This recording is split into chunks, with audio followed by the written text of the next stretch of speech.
আসসালামু আলাইকুম। বাংলাদেশ বেতার, রাজশাহী। স্থানীয় সংবাদ পড়ছি সংযুক্তা ব্যানার্জি। প্রধান নির্বাচন কমিশনার এএমএম নাসির উদ্দিন বলেছেন, প্রধান উপদেষ্টার কার্যালয়ে চিঠি পাওয়ার পর থেকে নির্বাচনের প্রস্তুতি জোরদার করা হয়েছে। আগামী ফেব্রুয়ারি মাসে রমজানের আগে যাতে নির্বাচন হয় তার জোর প্রস্তুতিও চলছে। ত্রয়োদশ জাতীয় নির্বাচন উপলক্ষে আজ সকালে আরপিএটিসিতে রাজশাহী অঞ্চলের নির্বাচন কর্মকর্তাদের সাথে মত বিনিময় সভার আগে সাংবাদিকদের প্রশ্নের জবাবে তিনি একথা বলেন। সিইসি জানান, হালনাগাদ ভোটার তালিকার প্রণয়নের কাজ শেষ হয়েছে, শিগগিরই তা প্রকাশ করা হবে। এছাড়া সীমানা নির্ধারণের আবেদনের পরিপ্রেক্ষিতে যাচাই বাছাই শেষে কমিশন খসড়া প্রকাশ করেছে। আগামীকাল থেকে চূড়ান্ত নির্বাচনী সীমানা নির্ধারণে শুনানি শুরু হচ্ছে। বৃহস্পতিবার পর্যন্ত শুনানি চলবে। নিরপেক্ষ ভোট বিষয়ে তিনি বলেন, এখনকার নির্বাচন কমিশন কোনো পক্ষপাতিত্ব করছে না। সিইসি নাসির উদ্দিন আরও বলেন, স্ট্রাইকিং ফোর্স নয়, সেনাবাহিনীকে আইন শৃঙ্খলা রক্ষা বাহিনীর সদস্যদের মধ্যে অন্তর্ভুক্ত করার জন্য কাজ করা হচ্ছে। সেনাবাহিনী যাতে আইন শৃঙ্খলা রক্ষা বাহিনীর সংজ্ঞায় অন্তর্ভুক্ত হয় সেই ব্যবস্থা নেওয়া হয়েছে। জেলা প্রশাসক বা পুলিশ সুপার যারা এর আগে নির্বাচনের দায়িত্বে ছিল তাদের পদায়নের চিন্তা নেই।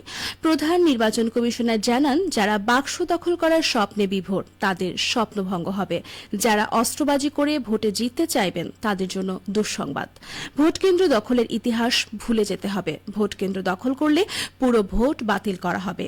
এ সময় উপস্থিত ছিলেন রাজশাহীর আঞ্চলিক নির্বাচন কর্মকর্তা দেলোয়ার হোসেন। বাংলাদেশ পানি উন্নয়ন বোর্ডের প্রধান প্রকৌশলী মাহফুজুর রহমান বলেছেন, যমুনা নদীর ভাঙন রোধে ভাঙন কবলিত এলাকায় স্থায়ী কাজ করতে একটি প্রকল্প প্রস্তাবনা করা হয়েছে। প্রকল্প প্রস্তাবনার ভিত্তিতে স্টাডি চলছে। সেই স্টাডির আলোকে প্রকল্প নকশা প্রণয়নের বিষয়টিও এগিয়ে চলছে।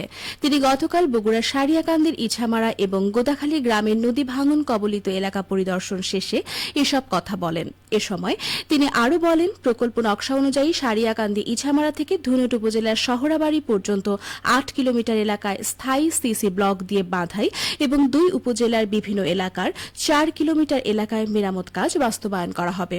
এ সময় উপস্থিত ছিলেন বগুড়া জেলা পানি উন্নয়ন বোর্ডের তত্ত্বাবধায়ক প্রকৌশলী আরিফুল ইসলাম, নির্বাহী প্রকৌশলী নাজমুল হক, নির্বাহী প্রকৌশলী পলি দাস, উপবিভাগীয় প্রকৌশলী হুমায়ুন কবির। সিরাজগঞ্জে শুরু হয়েছে আউশ ধান কর্তন। উপসি ও হাইব্রিড সহ স্থানীয় জাতের ধান আবাদ করায় মিলছে বাম্পার ফলন। জেলা কৃষি সম্প্রসারণ অধিদপ্তরের তথ্য মতে চলতি আউশ মৌসুমে সিরাজগঞ্জের বিভিন্ন উপজেলায় 6,710 হেক্টর জমিতে আউশ ধানের আবাদ করা হয়েছে। এখন চলছে ধান কর্তন। ইতিমধ্যেই প্রায় 1,627 হেক্টর জমি ধান কর্তন সম্পন্ন হয়েছে। ভালো ফলনের আশায় কৃষকেরা স্থানীয় জাতের পাশাপাশি বিনা 19, বিনা 21, ব্রি 98 সহ উচ্চ ফলনশীল ও হাইব্রিড জাতের আউশ ধানের চারা রোপণ করেছিল, যার ফলে মিলছে বাম্পার ফলন।